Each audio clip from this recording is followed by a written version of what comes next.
Good morning. The January 19th, 2022 meeting of the Board of Estimates is now called in order. In the interest of promoting health and safety as we continue to deal with COVID-19 pandemic, the Board of Estimates continues to meet virtually. At this time, I will ask Comptroller Henry for any corrections, additions, or noted abstentions to today's agenda. Thank you, Mr. President. We have the following changes or corrections on page 131, Department of Recreation and Parks, Second Amendment to Agreement. Under action requested by Board of Estimates, please strike the existing language and replace with the following. The board is requested to authorize and approve a second amendment to an agreement by and between the Mayor and City Council of Baltimore, Blackout Management LLC, and Baltimore Civic Fund Incorporated, wherein an additional $500,000 is added for the booking of talent for the 2022 AFRAM Festival. The term remains the same as the amendment with a termination date of September 30th, 2022. Under amount of money and source of funds, strike the existing language and replace with the following. $500,000 issued out of the Baltimore Civic Fund AFRAM account 1000000000-1465500-6070004. There is also one walk-on item from the Department of Recreation and Parks. It was submitted as a governmental and charitable solicitation application. Because this is a walk-on, it will automatically be on the non-routine agenda. My office is walking this item onto the agenda because it is time critical for the Department of Recreation and Parks to begin its efforts to support the annual AFRAM Festival, which is a key cultural event in the life of our city. I will now read the board memo for the record. From Reginald R. Moore, Executive Director of the Department of Recreation and Parks, to the Honorable President and members of the Board of Estimates. The board is requested to endorse a governmental charitable solicitation application for submission to the Board of Ethics of Baltimore City to allow Ramisi Chaka, Chief of Special Events and Permits, and Nicole Green, Deputy Director of Administration, to solicit donations to support expenses related to the AFRAM Festival beginning with the year 2022. Additionally, the board is requested to reauthorize sponsorship funds to be deposited directly into the Baltimore Civic Fund to draw down as needed.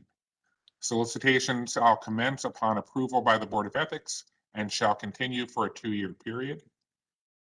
The amount of money and source of funds is up to $1 million to be deposited into the Baltimore Civic Fund for AFRAM account 1000000000-12220-146-500-607-004. The Department of Recreation and Parks is honored to host the AFRAM Festival in Druid Hill Park, the city's most central park. In the past, AFRAM was hosted in Druid Hill Park, and the department looks forward to hosting it in Druid Hill Park for many years to come. Plans are underway for this year's AFRAM to be held over a 3-day period from June 17th to 19th in 2022. To support the cost for services, equipment rental, talent acquisition, and other expenses related to hosting AFRAM for 2022, 2023, and 2024, the department is requesting permission to solicit sponsorship funds. The department is also requesting permission to allow sponsorship funds solicited for AFRAM to be deposited directly into the Baltimore Civic Fund for drawdown as needed. The goal is to raise up to $1 million over the 2-year period to subsidize the overall cost of hosting AFRAM. Back to Mr. President, I move this item be included on today's agenda as a non-routine item. Second. All in favor? It's been moved and properly second. Please say aye. Aye. Aye. Opposed, please say nay. The ayes have it. This item is moved. Back to you, Mr. Comptroller. Thank you. We now move on to the next section. The board has received one protest for page 82, item number 7, Bureau of Procurement B50006282 fiber optic cable installation, maintenance, and repair services. A protest was received by Highlander Contracting Company, LLC, and a protest was also received from Blue Star Technologies, Incorporated. The following items are being deferred or withdrawn. On pages 29 to 30, item number 2, Bureau of Procurement contract number 08000, Motorola Radio Equipment Master Purchase Agreement. This item is being deferred until February 2nd.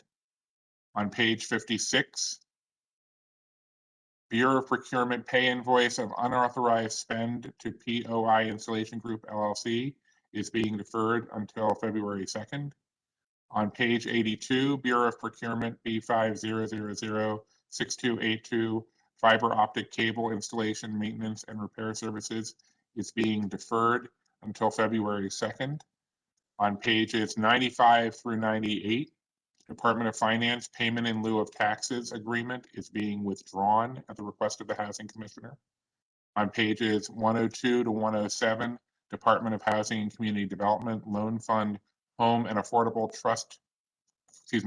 Housing Trust Fund is being withdrawn at the request of the Housing Commissioner. And on page 108, Department of Housing and Community Development Transfer Funds is being withdrawn at the request of the Housing Commissioner. The following items are being moved to the non-routine agenda. On pages 2 to 3, Law Department Settlement Agreement and Release. Pages 4 and 5, Law Department Settlement Agreement and Release. Page 57, Bureau of Procurement, pay invoice of unauthorized spend to Radix Metasystems Incorporated. Page 58, Bureau of Procurement, ratification to pay outstanding invoices, contract number B50004813, interior renovation, carpentry, and associated trades to CNW Construction Company. On page 59, Bureau of Procurement, pay invoice of unauthorized spend to Mission Media. Page 83, number 9, Bureau of Procurement B50006206, Procurement Assessment and Transformation. Page 99, Baltimore Police Department Grant Award. Page 101, Labor Commissioner Memorandum of Agreement. Pages 128 to 129, Department of Public Works Settlement Agreement. No items are being moved to the routine agenda. The board has received the following abstentions from the Honorable President Nick Mosby. Will be abstaining on page 100, State's Attorney's Office Memorandum of Understanding. Page 120, State's Attorney's Office Travel Request. Page 121, City Council Travel Request. The City Solicitor, James Shea, will be abstaining on page 18, item number 1, Transfer of Funds, Recreation and Parks. There are no other abstentions, no votes, and no rejection of recommended awards. Thank you, Mr. President. Thank you, Mr. Comptroller. I now direct the board's attention to a memorandum from my office dated January the 17th, 2022. Identify matters to be considered as routine agenda items, together with any corrections and additions that have been noted by our comptroller. At this point, I'll entertain a motion to approve all items contained on the routine agenda. So moved. So moved. It's been moved and properly seconded. All those in favor, please say aye. Aye. Aye. Aye. All those opposed, please say nay. The ayes have it. The routine agenda is now adopted. We're going to go to our first non-routine agenda item. It can be found on page 2 and 3. Department of Law Settlement Agreement and Release. This is a settlement of the amount of $120,000 to resolve a lawsuit brought by Mr. Kyle Knox against the Baltimore Police Department and former members of the Gun Trace Task Force, alleging numerous claims of officer misconduct. On behalf of the Law Department, we have Deputy Solicitor Ingram to walk us through the settlement. Deputy Solicitor, the floor is yours. Good morning, Mayor Scott, President City Council Mosby, and honorable members of the board. The Law Department is requesting this honorable board to approve the settlement in the amount of $120,000 in the matter of Kyle Knox v. the Baltimore Police Department, Detective Herschel, and the Mayor and City Council. In this matter, on and about October 11, 2012, several BPD officers patrolling a known drug traffic area in the city when they observed the plaintiff, Mr. Knox, engaging in a transaction regarding controlled dangerous substances. The officer stopped and detained the plaintiff, and then Officer Herschel, who is one of the members of the Gun Trace Task Force arrived on scene and searched the area, recovering cash and drugs. Plaintiff later was charged with the transaction of controlled dangerous substances, to which he ultimately pled and served 2 years incarceration. Thereafter, as we well know, there was a GTTF investigation of the GTTF, to which they found those members of the Baltimore Police Department violated various citizens of their constitutional rights, to which the state attorney's office moved to vacate the plaintiff's charge in 2019, and all his charges was dismissed. Plaintiff later filed numerous constitutional claims, monetary claims against PPD, the city, as well as Officer Herschel, to which alleging that Officer Herschel and other members of GTTF planted the drugs on his possession. The litigation ensued, to which the parties was able to reach amicable settlement in the amount of $120,000 due to the actions and incidents regarding this matter. And so the law department is requesting that this honorable board approve the settlement amount of $120,000.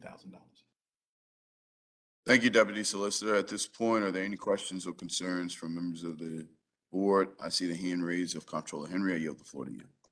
Thank you, Mr. President. Good morning, Deputy Solicitor. Can you tell the board how many more GTTF lawsuits and claims are still outstanding?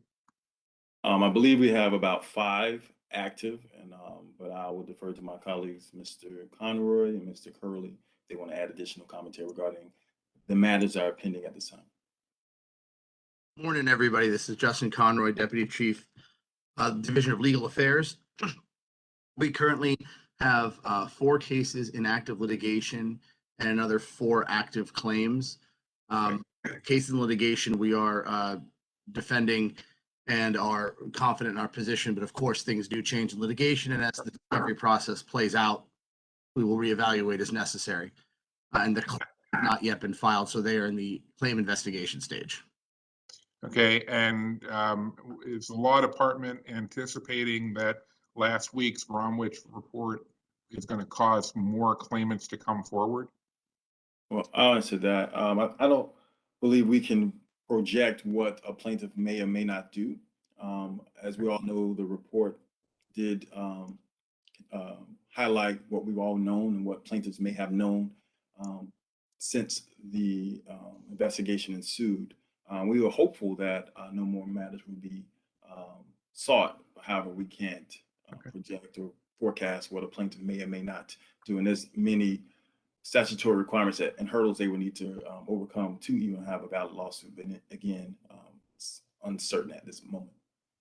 Okay. All right. Thank you, Mr. President. That's all I have. Thank you, Mr. Comptroller. Are there any other questions or comments from other members of the board? Hearing and seeing none, I'm going to constantly be a broken record on this particular issue. We see these settlements time and time again.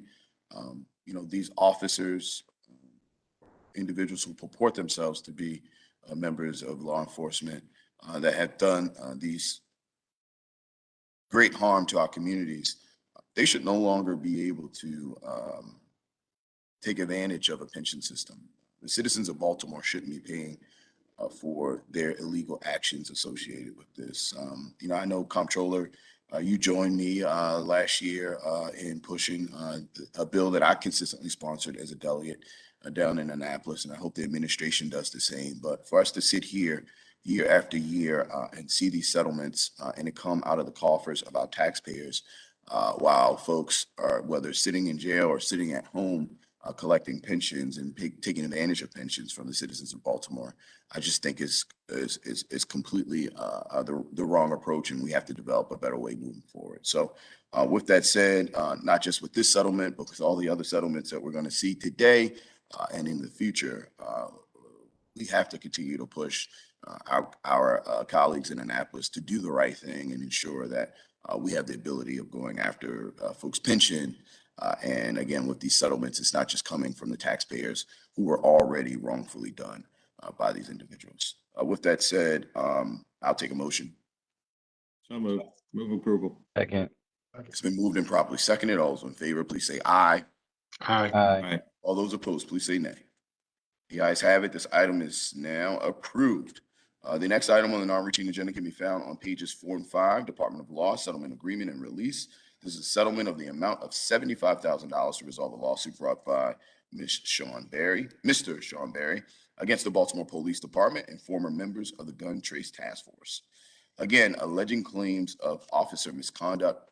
Again, on behalf of the Law Department, we will hear from Deputy Solicitor Ingram. He'll walk us through the finding of the facts of this particular item. Deputy Solicitor, the floor is yours.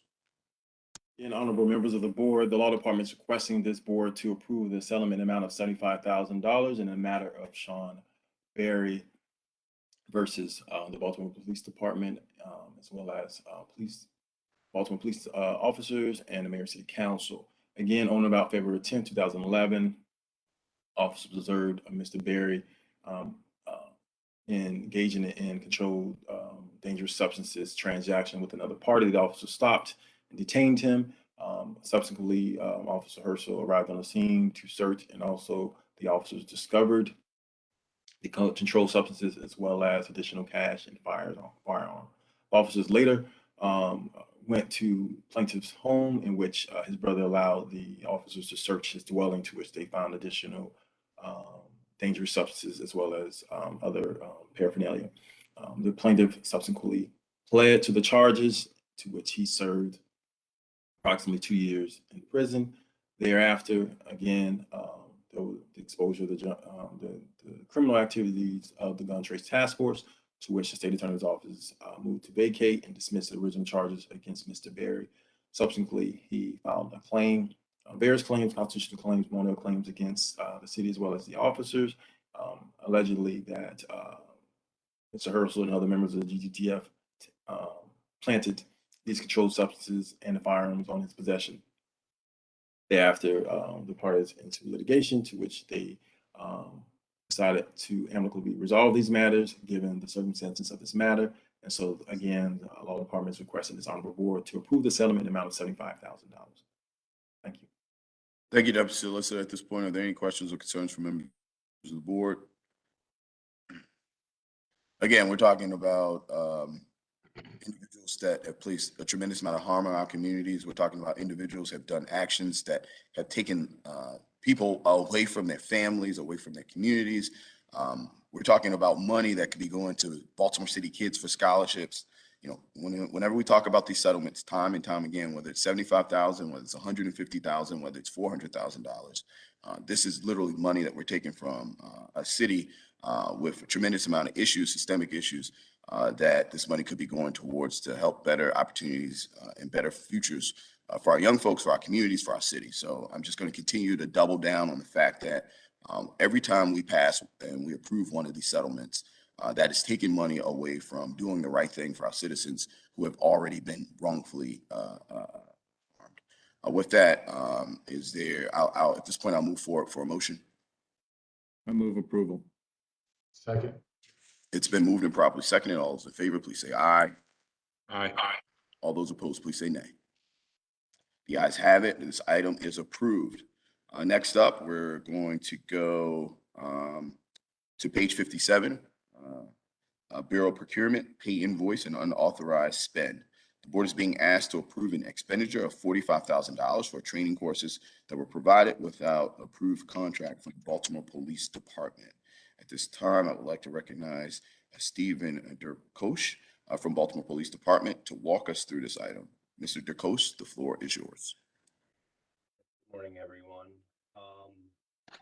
Procurement was for training for our detectives of the anti-crime. I'm sorry, Mr. Derkosh, could you either speak up a little louder or try to turn your microphone up? Yeah, let me try to move my mic here for you. Is that better? That's a lot better. Thank you. Okay, my apologies. Yeah, this is training for our anti-crime section that was funded under a grant. There were a lot of wheels in motion at the time. There was a grant adjustment notice under this grant to get the training, and at high levels of the federal government under the crime gun intelligence centers, it was approved at that level, and that message was conveyed to Lieutenant Colonel Herzog, who was in charge of coordinating the training. Internally, on our memos and our buck slips, we received approval from command to get the training done as well. We conveyed that message back to Lieutenant Colonel Herzog that it was approved at that time. We, on September 22nd, entered all the information on the requisition into City Buy. We didn't see any reason there wasn't going to be any approvals. And before any of that happened, before the PO was cut on September 27th through the 30th, the training was attended. Unfortunately, there were some circumstances in City Buy where there wasn't a sole source justification submitted with the paperwork, and they came back to us and said that it was an authorized purchase because the PO had not been cut yet. I was unaware of that at the time. Unfortunately, lessons learned. I now know that the PO needs to definitely be cut before any training is attended. I also conveyed that back to my command, who is now instituting training for anybody who's going to be undergoing a procurement of services on Power DMX, so that we know that this incident never happens again. Since it's happened, I've actually stopped an additional training from going through as an unauthorized purchase as well. We're working with purchasing to make sure that this never happens again. Hopefully this is something that we can all move on from and learn from. And again, the grant pays for all these services as well.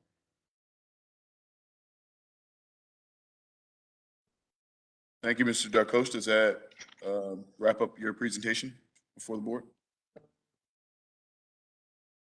Yes, sir. I would defer to Andy Smullian if he has anything to add. Mr. Smullian, do you have anything to add at this point? Not sure that he is on. At this point, I'll turn it back to the board, to members of the board. Are there any questions or concerns for the police department? Just a clarification. Thank you, Mr. President. Yep. Mr. Durkash, what I thought I was getting the edge of it, but I just want to be clear. What procedures has BPD put into place to ensure that grant funds like this aren't expended without a valid PO in the future? Well, again, our chief of finance has instituted on Power DMX that anybody at command level going through the process of obtaining training receives the training to understand that a purchase order must be cut before any training can be attended.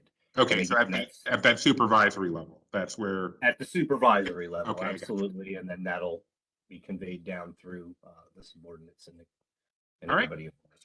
Thank you very much, Mr. President. That was all I had.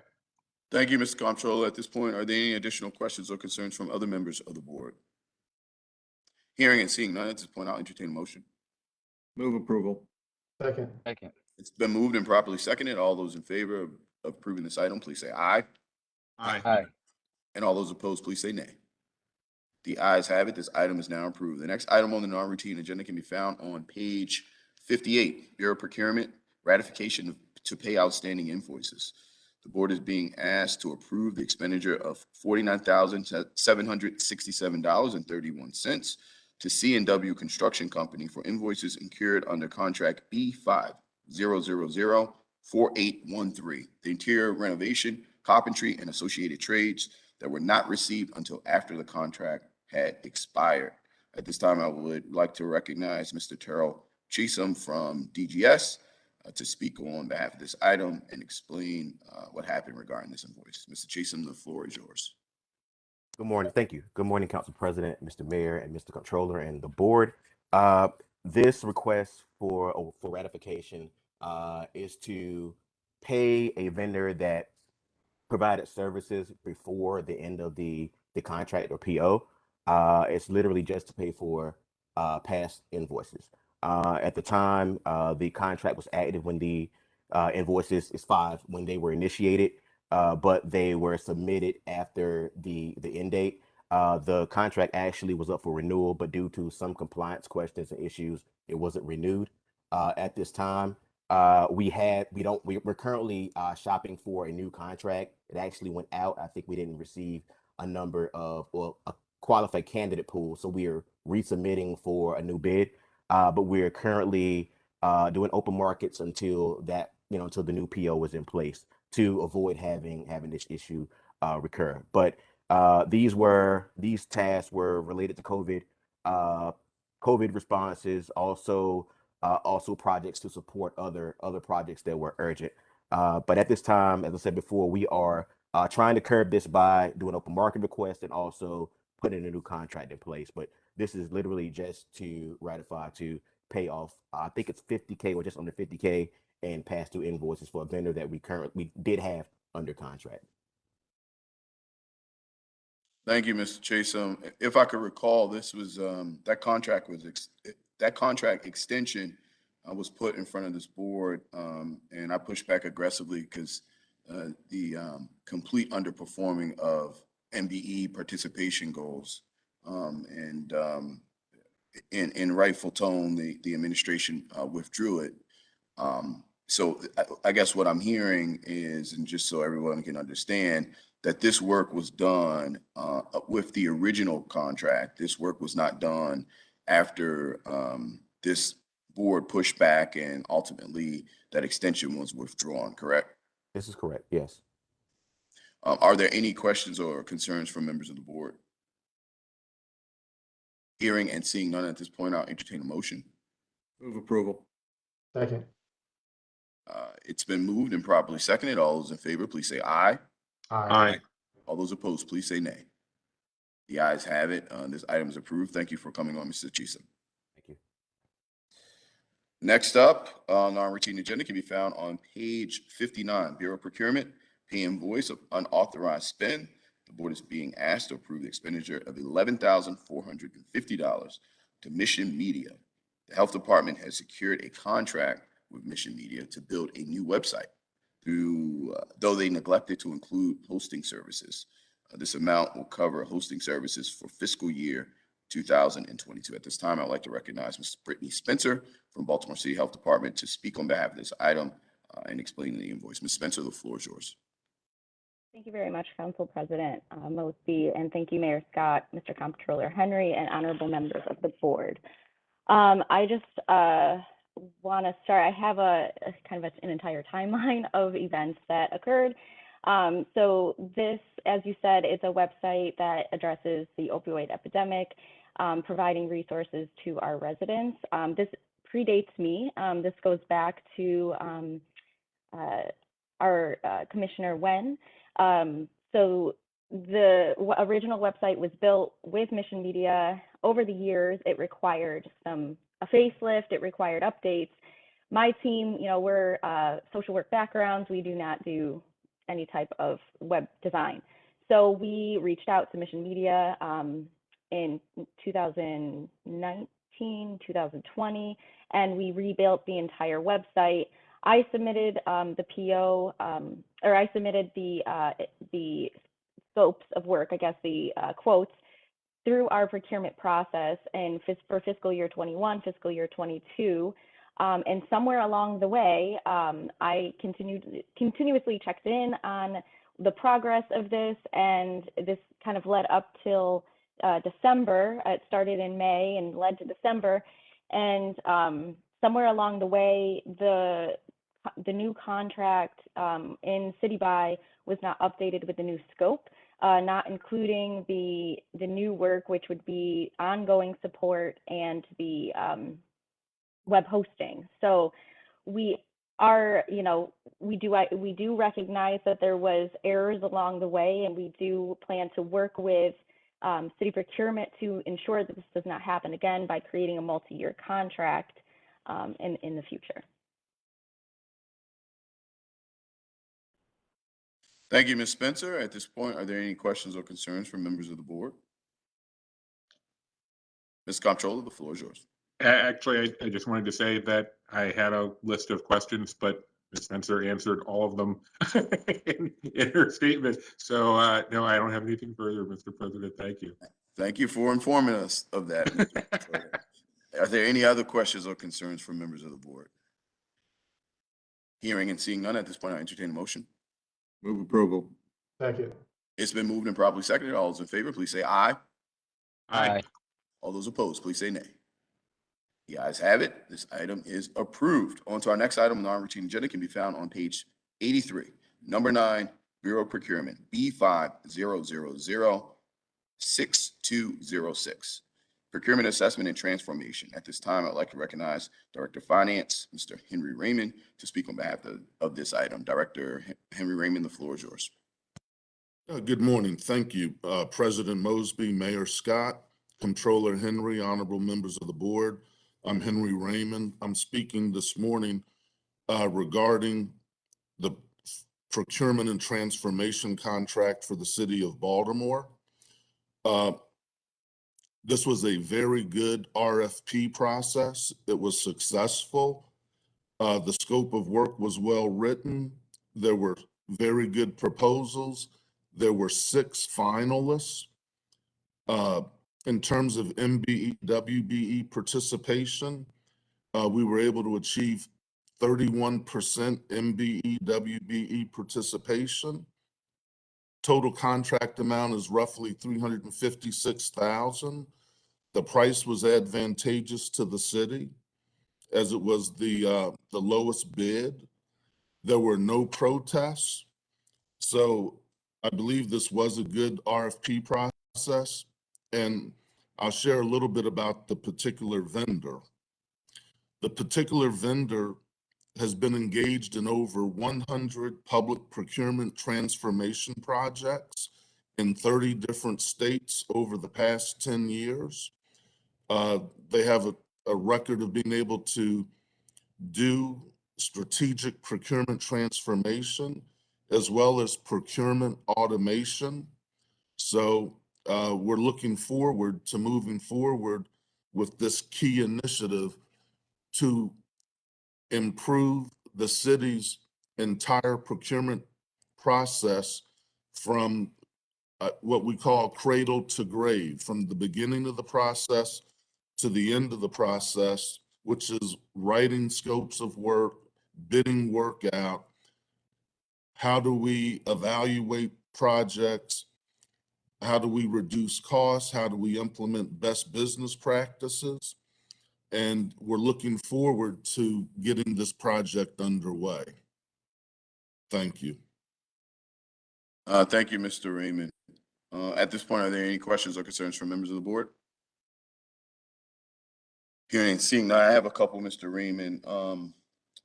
Just for general knowledge to the public, civic initiatives, which is the bid that is recommended today. From a technical perspective, where did they fall in line as it relates to them in comparative analysis to the other bidders?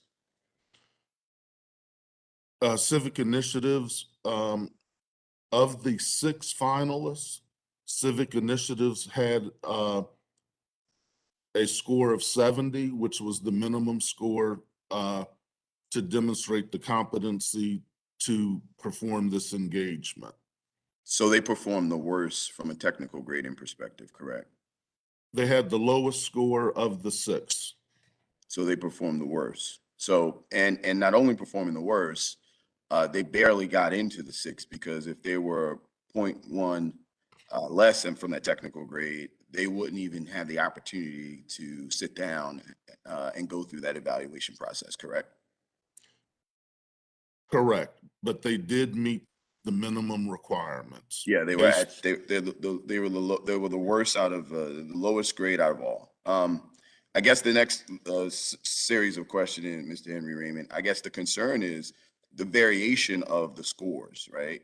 So when you look at the standard deviation of the 6 bidders that made that 70 or higher, they fall well below the mean or the median associated with the other bidders, correct?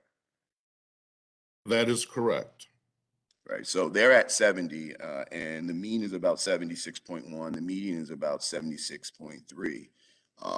Next in line, when we talk about, because again, this is talking about procurement assessment and transformation. So to the general public, These individuals are going to come in, they're going to make recommendations about how we transform our procurement process that has historically been inept, has not created seats at the table for local minority women business enterprise in a right way, has not created the pipelines for advancement or improvement of local minority and women-owned businesses.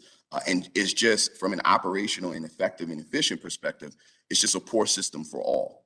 So at this point, we have 6 bidders that quote unquote qualify, and we are deciding to try to move forward with literally the worst one from a technical perspective. I bring that point up because not only are they the worst as it relates to scoring, when we look at it from a cost perspective, folks who scored significantly higher than them, some of which only cost in upwards of $80,000 or $140,000. So when we talk about the responsibility of the administration, when we talk about the responsibility of this process, we should be trying to develop the best in-class procurement system that we can provide to the citizens moving forward. Now, selecting the student that is finishing the worst in the class, I don't know if that gets us there, but it does provide a lot of concern to me. So from an evaluation committee perspective, I just want to be very clear.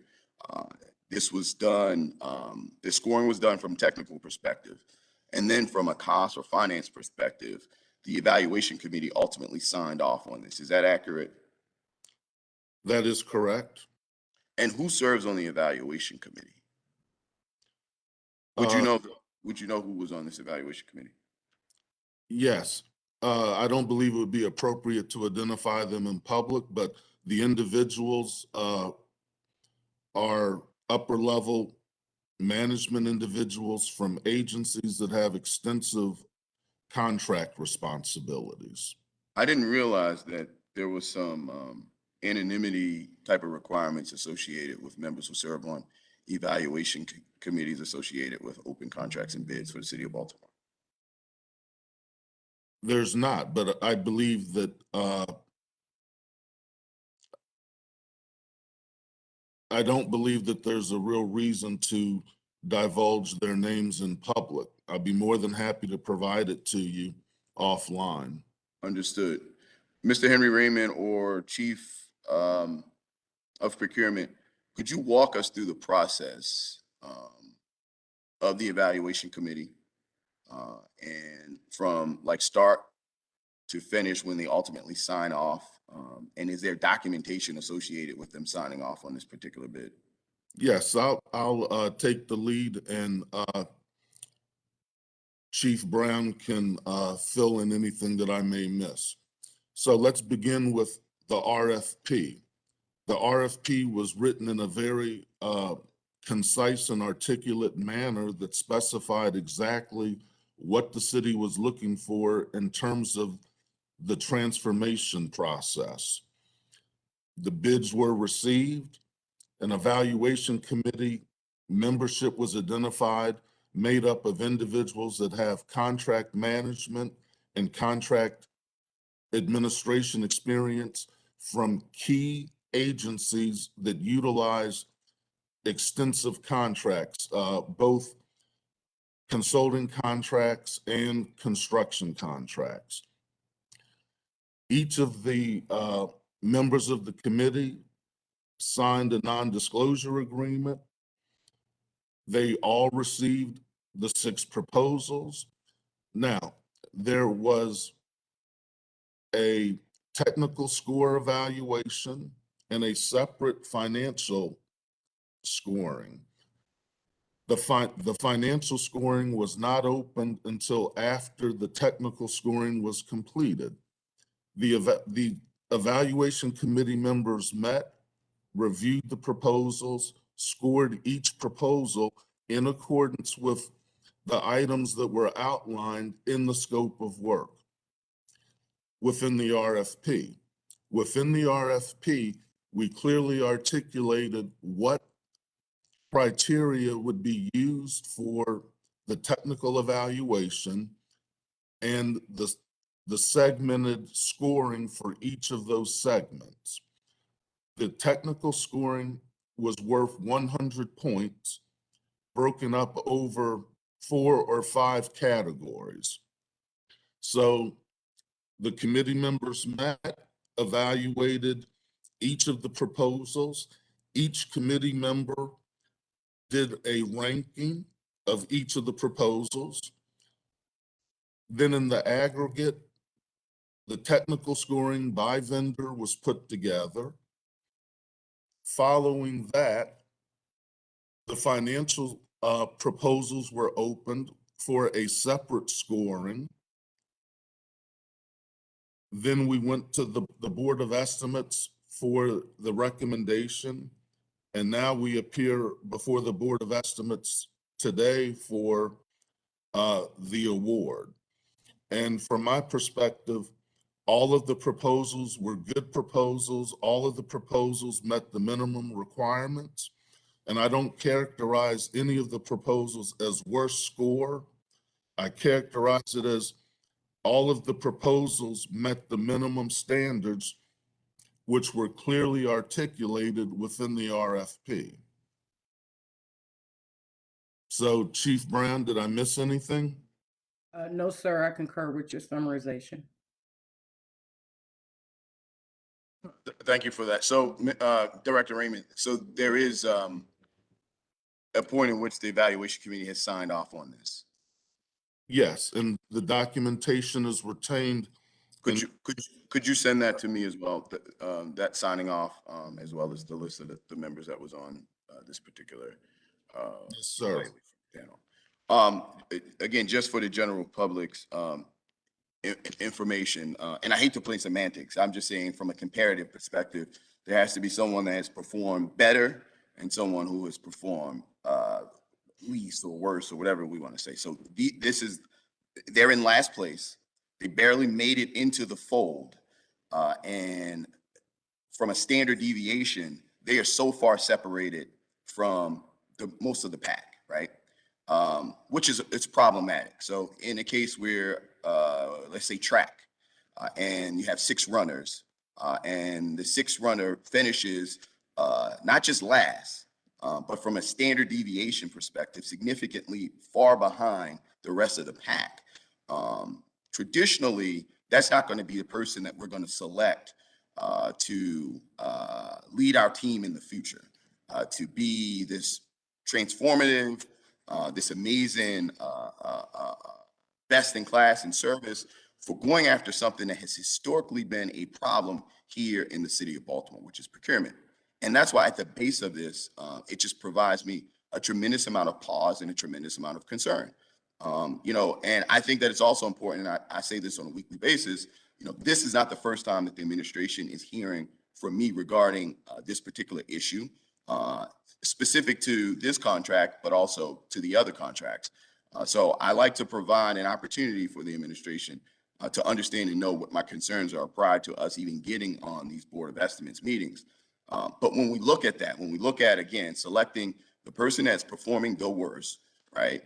And then we compare it to pricing, it seems far more advantageous of us trying to set the bar as high as possible when we're talking about this particular bid.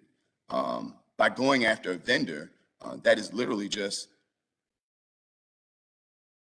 10%, 5% more in cost, that has performed significantly better on the technical bid side, right?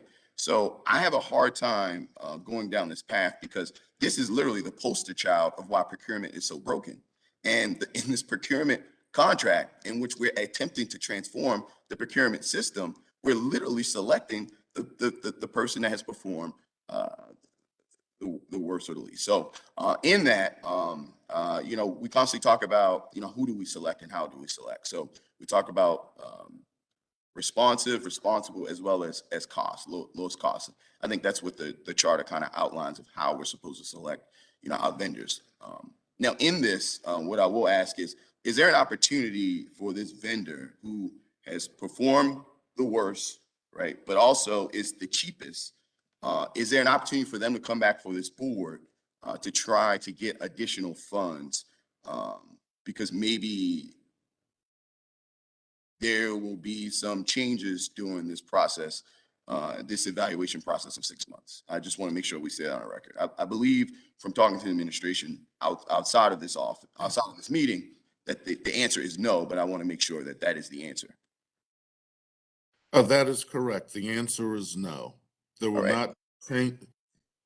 There will not be a change order. Understood. Now, the next concern is, and this is for the general public's knowledge and information as well. This is just for them to do the evaluation. The idea is at the end of this rainbow, that the track star who's performed the worst, at the end of this rainbow,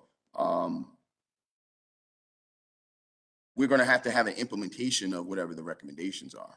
And the likelihood that they have the inside track to do that, the likelihood that they will get the implementation is a possibility, correct? That is correct.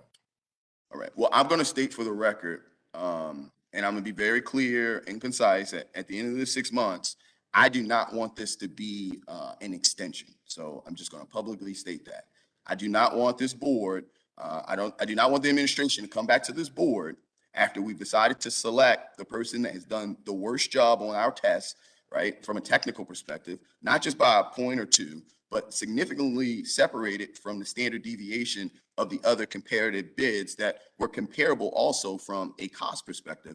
I do not want to come back in front of this board and us just try to extend this particular contract. I think it needs to go back out for a bid when we go into implementation, because the citizens, the local businesses, the minority businesses, the women-owned businesses, our business community in general deserves a procurement system that works for everyone, that's being paid on time, that's having an efficient and effective entry point into knowing where bids are, having access to individuals. So that is what we're talking about here today. And again, I am really disappointed because we all have decided that this is a real important issue to the citizens of Baltimore, that this is core competencies to all the different administrations that kind of sit on this call. And for us to go down this path just seems like the wrong approach and leaves a very, very bad taste in my mouth. So again, I'm gonna state very clearly and very plainly, my expectation is for us not to come back and extend this contract of this vendor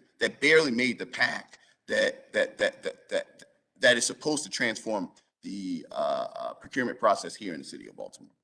With that said, are there any other questions or concerns from other members of the board?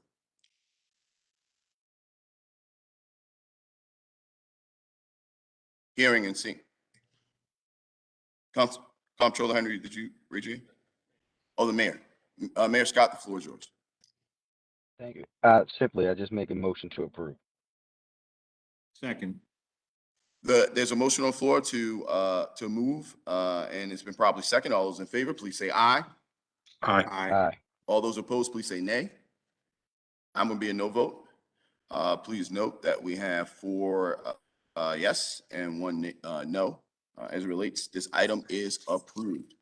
At this point, we're going to move on to our next item on our routine agenda. It can be found on page 99, Baltimore Police Department Grant Award. At this time, I would like to again recognize Mr. Stephen Durkosh of the Baltimore Police Department to walk us through this item. Mr. Durkosh, the floor is yours. Thank you and good morning again. The Baltimore Police Department recently received a federal award from the state under the Victim of Crime Act to address victims of domestic violence, homicides, sexual assault, and human trafficking throughout Baltimore City. The program titled Sexual Assault Response Team and Human Trafficking. It's a collaborative approach by BPD, the Mayor's Office of Neighborhood Safety and Engagement, the Baltimore Child Abuse Center, Baltimore City State's Attorney's Office, Mercy Hospital, Turnaround, and Araminta Freedom, which are 2 nonprofit victim services to address these crimes of domestic violence, homicides, and human trafficking. And it increases services and support for victims to address trauma and encourage healing. Nearly all the budgetary items are personnel costs related to salaries of 13 individuals who provide direct services to these victims. It was originally supposed to be reduced by 30% per the federal government, and concessions were made during the application phase. However, the state saw the value of the program and funded it at the full budgeted cost of 1.168 million, restoring $360,000 back to the city.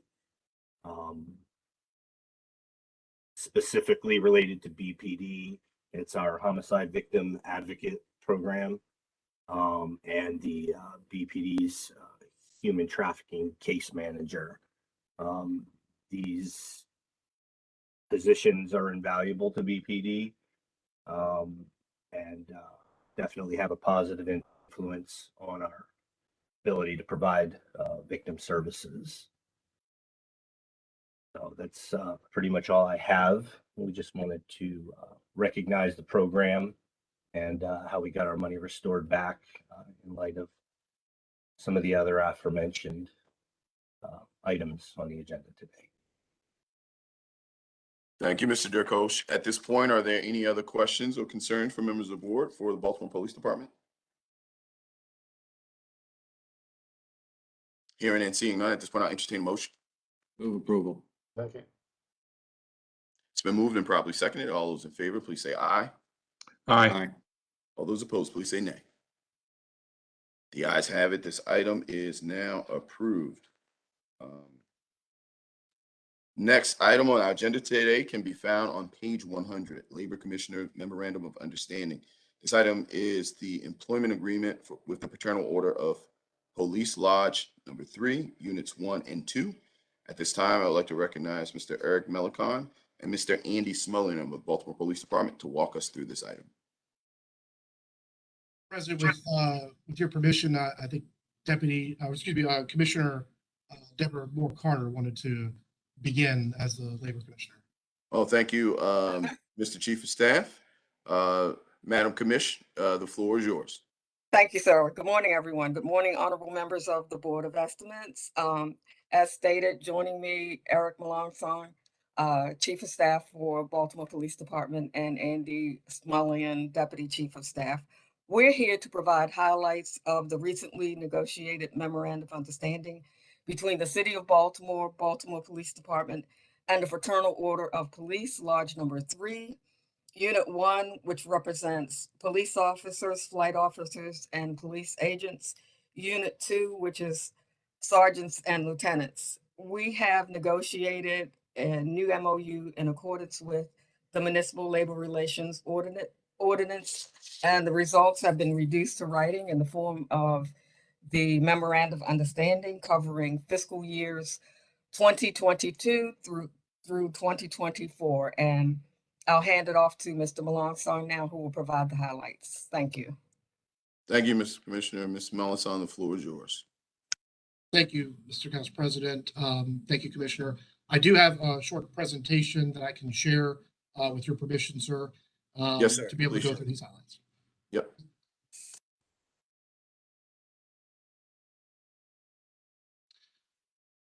All right, can folks see my screen? Very good. So as the Labor Commissioner mentioned, this agreement covers fiscal year 2022 through the end of fiscal year 2024. To start with, there were some targeted incentives that we now created and enhanced within this agreement that go beyond base wages.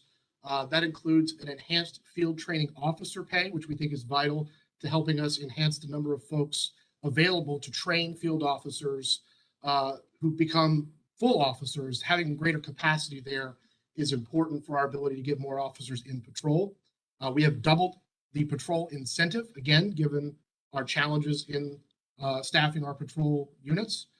We've moved that up to $2,000 per year. We've enhanced our evening and night shift differentials to make it $1 per hour differential. That, again, is to account for the harder work that's happening in the evening and the night shifts. And we've created new educational incentives that are tiered based on the level of education that is earned by members of the department in FOPs 1 and 2. That's for an associate's, bachelor's, or master's degrees, earning $1,500, $3,000, and $4,500 respectively. That's built into their hourly rates. It's not just a bonus. It's something that's built into their earnings, and it's pensionable, and we think is an important enhancement to improve the quality of our officers and how they work and having that education. We also created an on-call pay stipend to account for folks that are called in after hours for emergencies and for special cases. That was something we were glad to negotiate into our agreement. Beyond these incentives, we also created leave and schedule adjustments. These were important with the advent of Workday. We wanted to make sure we created better alignment with our Workday system. So we've moved all members to an 8.5-hour day, regardless if they work in patrol or non-patrol. We've created the ability to develop non-patrol schedules on a similar 5-2, 5-3 variation, similar to what we've done in patrol. We do believe that these give us, as a management, greater rights in developing those schedules so that we can make sure that they're deploying members properly. And then leave issues, we cap the amount of terminal leave to 60 days prior to separation. We think that's a good measure that is fiscally responsible. And we wanted to ensure that leave was being considered in terms of hours, not days. Again, this is a workday fix. And so we were happy to have consensus from the FOP on fixing that issue. We've also implemented changes in the agreement related to discipline. These help conform our agreement to the new state law. This is a key provision that allowed us to, if not become compliant with what's going to happen July 1, get us there faster in some cases. It removes the ability for members to request expungements. That's for transparency's sake on particular records. It allows us to proceed, again, with conforming on public disclosure rules having to do with disciplinary records. That's now married up with state law. We wanted to ensure that our agreement did not conflict with the new provisions of HB 670 and SB 178. These are all provisions that related to police reform that came out of the General Assembly last year. So we were very glad to see us be able to move forward on that. It also enhances our ability to suspend members without pay. Again, that conforms with state law. We didn't want to leave provisions behind that restricted our ability to enhance and use our disciplinary measures with the appropriate authority. So in looking at our wage package, we wanted to ensure we were targeting our wages, not just in an across the board way. We didn't do it the way we've always done it. We wanted to ensure that when we looked at the issue of pay, we were looking at it specific to attrition. And then when we looked at the data for attrition, we see that it's in years 1 to 3 or 1 to 5, having less than 5 years of service was the most common amount of time on that these voluntary separations that were occurring in the last 5 years. So 2/3 of our officers who voluntarily separated in the last 5 years did so with fewer than 5 years of service. So by targeting the wages on the front end, we felt that was a way to ensure that we were getting the most effect from any kind of wage negotiation in this package. This represents a visual representation of where the department, their overall wage structure for the 25 years on will go. The blue is in the officer corps, the green is the sergeants, and the lieutenant is in yellow. There's now multiple levels based upon educational attainment. But again, we enhanced that first few years at the officer level much greater because we understand and realize that's where the attrition is occurring, and that's voluntary attrition. So we want to make sure we're categorizing that. These are people who are leaving voluntarily, so enhancing those first few years is vital. Where we are going forward from here will allow us to be the most competitive in pay at the officer level. Certainly at the front end, we will be the highest starting wage for police officers in the state of Maryland as a result of our negotiated agreement. So very proud of that. We think that's vital to ensuring that we're opening the door for recruitment as wide as we can, and to ensuring that we're incentivizing people to stay longer so that we can get them through into the latter years and not just see that attrition in the first 5 years. So of course, we wanted to make sure we were doing this in a cost neutral and cost effective way. We've identified a number of operational fixes that we need to make ourselves internally that we've agreed to. They're outlined here. They include some redeployment. They include civilianization. But it's a commitment from the administration, our administration's part, and the commissioner's part to ensuring that we are doing absolutely everything we can to reduce costs, specifically when it comes to overtime burn, to help pay for and ensure that the wage package that's been negotiated stays within budget. And we have been able to implement some of the non-pay related items already, such as schedule and discipline. We're here today to have this agreement be noted by the Board of Estimates. And upon that notation, we can then begin implementing the pay provisions of the agreement. And BBMR, who has been a partner with us from every step of the way in the negotiating room with us. I want to thank Bob Sinemy and his leadership in helping us stay within the budget. Everything that has been negotiated is part of and is not beyond what is budgeted for not just the current fiscal year, but for next fiscal year and the year after. And so I want to thank him for his leadership in keeping us on the path for fiscal stewardship in this, because we wanted to make sure that with the resources we have, as scarce as they are, that we were putting the money in the right places for the right reasons with the right incentive structures in place. And the commissioner was committed to doing that as part of this negotiated process. And he thanks the labor commissioner for her leadership and the budget office for all the work that they did. It was a joint effort, and we're glad to see us come to agreement today. And we're happy to answer any questions that might be presented by the board at this time. Thank you, Mr. Mellison. At this point, are there any questions or concerns from members of the board? Ms. Comptroller, the floor is yours. Thank you, Mr. President. Good morning, Mr. Mellison. How are you? Doing well, sir. I just want to be clear about this. So are there already adequate funds in the FY22 budget to absorb the salary increases and targeted incentives required under the MOU? Yes, the fiscal year 22 budget, when we looked at our approach in developing the wage package, most of the base wage increases do not begin until the coming July this year. So that's FY23. The incentives do begin effective the beginning of this calendar year, which is January. And so we're eager to get this noted so that we can, provide what we've negotiated. We do have adequate budget for that within our current fiscal year. You won't see a supplemental as a result of this agreement. And there are components of it for which the CARES Act and the other funds from the federal government will be eligible uses to help pay for some of the wage provisions. Again, I want to thank the budget department for helping us look at that innovative approach. And so we believe we are well within our budget for the current fiscal year to be able to approve this agreement. And subsequent fiscal years will include it as part of the current line of service requests for FY23 and 24 to stay within those allocations. That was where I was going next in terms of, so will these salary increases and targeted incentives be absorbed as current level of service? Or Yes. are they going to require an increase in the overall budget request? So again, we developed a program such that our operational changes can help absorb the impact. We wanted to make sure we were staying within budget. We've run our estimates, we've run our projections on that, and we feel confident that no, we won't need to go beyond the current line of service projections, which would be a normal cost of living adjustment that is included in every year's budget. We were very keen on staying within that allocation per the direction of BBMR, and we were able to achieve it. I thought I was hearing that, just wanted to make sure. Okay, all right, thank you. That's all I had, Mr. President.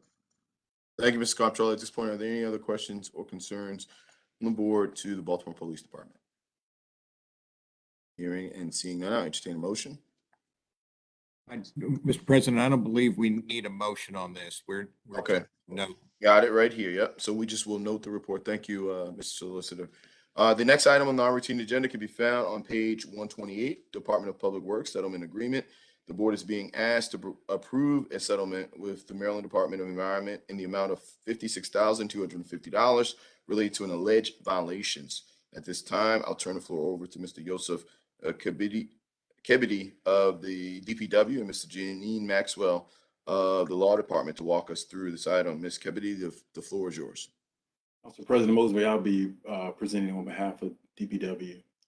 The Director, Solicitor Ingram, the floor is yours. Sure. Again, Honorable Mayor Scott, President Council Mosby, and honorable members of the board, Department of Public Works is requesting a settlement in the amount of $56,250 to resolve civil penalties regarding alleged permit violations with our permit MDG 67. Specifically, the alleged violations concern a discharge from a valve at Ashburton Water Filtration Plant. In 2017, a discharge of chlorinated water from Jewel Lake finished water reservoir in July 2018, as well as a self-report on the unauthorized discharge of water. These allegations stem from some transactional, contractual disputes between the city and one of its vendors, in which we're in the process of resolving. However, given our relationship with MDE and us being the owner of the water system, we were required to resolve these claims. And so, in the best interest of the city, we are seeking to resolve this matter. Settlement of $56,000, $250, so that DPW can resolve its transaction disputes with its vendor. And so we request that this honorable board approve this settlement amount. Thank you, Deputy Solicitor Ingram. At this point, are there any questions or concerns from members of the board? Hearing and seeing none, I entertain a motion. Move approval. Second. Motion has been moved and properly seconded. All those in favor, please say aye. Aye. All those opposed, please say nay. The ayes have it. This item is approved. The final item on the non-routine agenda today is a welcome item. It's the Department of Recreation and Parks governmental charitable solicitation application. Comptroller Henry read the board memorandum for this item at the top of today's meeting. At this time, I'll turn the floor over to Director Moore or Ms. Nicole Green from Rec and Parks to offer any additional remarks they might wish to offer at this point. The floor is yours, Recs and Parks. Thank you, Council President Mosby, Honorable Mayor Scott, and members of the board. We're just requesting that Rec and Parks have the opportunity to solicit additional funds to help subsidize the Afron Festival.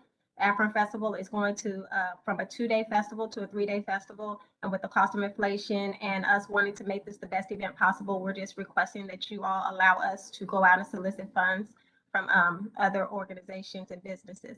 And we're also asking that you reauthorize the ability for the funds to be directly deposited into the BCF account. Thank you.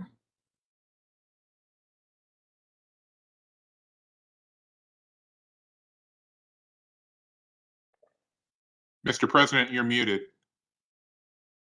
Thank you, Ms. Comptroller. Thank you, Ms. Green. At this point, are there any additional questions or concerns from members of the board? Go ahead. Ms. Just a clarification, are we being asked to approve this or are we noting this? We're being asked to approve this. Okay. That's your question? Yeah, that was my question. Thank you. All right, Mr. Mayor, the floor is yours. I want to say that I'm looking forward to, as I know you, Mr. President, Mr. Comptroller, are looking forward to going back to being a 3-day festival, and look forward to us growing the festival back to what we were to be after we're coming out of COVID. Thank you, Mr. Mayor. At this point, are there any additional questions or concerns from other members of the board? Hearing and seeing none, at this point, I'll entertain a motion. So moved. It's been moved and properly seconded. All those in favor, please say aye. Aye. Aye. And all those opposed, please say nay. The ayes have it. This item is now approved. That concludes the non-routine agenda for today. At this point, I'll turn the floor over to Comptroller Henry, as he had let us know at the beginning, to make a few remarks before we adjourn. Mr. Comptroller, the floor is yours. Thank you, Mr. President. I just wanted to speak briefly about the final Board of Estimates rules and regulations that were approved on page 89 of today's routine agenda. The new rules, which go into effect immediately, are the result of nearly a year's worth of work that included consultation with your office, the mayor's staff, and the law department, culminating in a 30-day public comment period in November and December of 2021. I just want to take this opportunity to thank everyone involved for their hard work and the collaborative effort. These rules lay out in detail how board meetings are conducted. They specify how the non-routine and the routine agendas are handled, as well as requests for deferrals and withdrawals of items. They also provide additional guidance for protests and create a new category of public comment called statements of opposition. And that will allow members of the public to express their concerns on board items on the record at meetings. I mentioned earlier the opportunity for public comment on the rules. In response to the comments we received, my office is going to implement a written operational policy requiring the comptroller to post any protest documents or statements of opposition received on any board item on our website, regardless of whether or not the person submitting the protest or the statement of opposition actually appeared in person at the board meeting to speak. We're doing this because the public and the press deserve to see what everyone who addresses the board says. And that really speaks to what these rules are all about. It's about providing clarity, transparency, and accessibility for the public. The Board of Estimates has an essential role as the only public forum where all major city spending decisions are addressed. For too long, the board's operations have been incomprehensible for people outside City Hall and even some of the people inside city government. These final BOE rules will help us all as members of the board do our job better in service to the people of Baltimore City. Thank you, Mr. President. I also need to make an announcement on addenda for bids. As you know, we have postponed today's bid opening session until Wednesday, February 2nd, 2022 at 12 noon. Because of that postponement, Procurement issued addenda, so bidders are aware that their submissions aren't due until next week, but in an abundance of caution and to ensure a fair and transparent process, I would like to read these addenda for the record. The following bids will be opened on February 2nd, 2022. Bureau of Procurement B50006231, Pump Maintenance, Repair, and Installation Services. Bureau of Procurement B50006265, Structural Maintenance and Dredging Services for the Inner Harbor. Bureau of Procurement B50006304, Armed Security Guard Services. Bureau of Procurement B50006387, Lab Services, Specimen Collection, Processing and Resulting Services. Bureau of Procurement B50006409, Scrap Tire Collection, Disposal, and Recycling Services. Bureau of Procurement B50006425, Preventive Maintenance for Truck Scales. Bureau of Procurement B50006426, Supply and Delivery Traffic Signal Cables. Bureau of Procurement B50006439, Remove and Dispose of Animal Carcasses. Bureau of Procurement B50006443, Weekly Trash Removal for non-DGS sites. Department of Public Works WC1292, Small Water Main Replacements and Rehabilitation at various locations, Bel Air Road area. Department of Public Works WC1412, Urgent Need Water Infrastructure Rehabilitation and Improvements, Phase 3 FY21. Department of Public Works SC1027, Rehabilitation and Improvements to Sanitary Sewers at various locations in Baltimore City. And finally, the following bid will be opened on February 16th, 2022. Department of Public Works SC938, Headworks Facilities Improvements at the Patapsco Wastewater Treatment Plant. Thank you, Mr. President. Thank you, Mr. Comptroller. At this point, are there any other comments, questions, or concerns from members of the board before we adjourn? Hearing and seeing none, as there's no new business before the desk, the board will recess until bid opening, which is going to be on February the 2nd. I guess, no, I tried to ad-lib that real quick based off of what you said. There is no bid opening today at 12. The Board of Estimates, again, based off of what the comptroller said about us adopting the new rules and regs, it was going to a bi-weekly meeting schedule in 2022. So we'll reconvene on Wednesday, February the 2nd at 9 a.m. That will be when the next bid opening occurs as well. Again, there's no bid opening after this meeting. Next bid opening will not occur until February the 2nd, which is our next Board of Estimates meeting. Again, that next Board of Estimates meeting is Wednesday, February 2nd at 9 a.m. I'd like to thank everyone for tuning in. Baltimore, we absolutely love you.